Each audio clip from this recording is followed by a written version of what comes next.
Bienvenue dans le Boeing Wonderland. Si vous pensez à un parc d'attractions avec des avions, détrompez-vous, c'est pas exactement ça.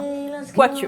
À la fin des années 30 et surtout avec l'entrée en guerre des USA, l'avionneur Boeing voit ses capacités de production décuplées pour suivre la cadence. Notamment celle du célèbre bombardier B-17 Flying Fortress. Les lignes de production sont situées au sud de Seattle, dans l'état de Washington, au nord-ouest des États-Unis. Et la Boeing Plant 2 a des proportions démesurées. Elle s'étend sur 165 000 m². Pour faire une comparaison digne du JT de 20 h, ça fait genre 23 terrains de foot. Alors c'est bien tout ça, mais c'est ça le Boeing Wonderland? Bah non, pas encore. Patience.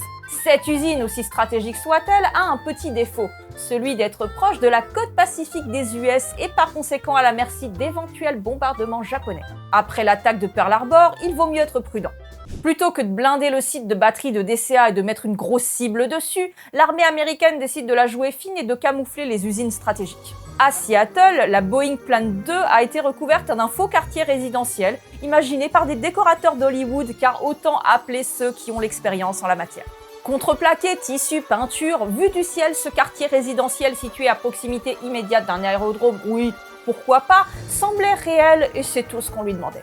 Les voitures, par exemple, étaient même pas conçues à leur hauteur réelle. Pas besoin pour être crédible vu du ciel. Pour éviter le côté ville fantôme, des acteurs ont même été engagés pour faire de la figuration et donner vie à ce quartier fictif.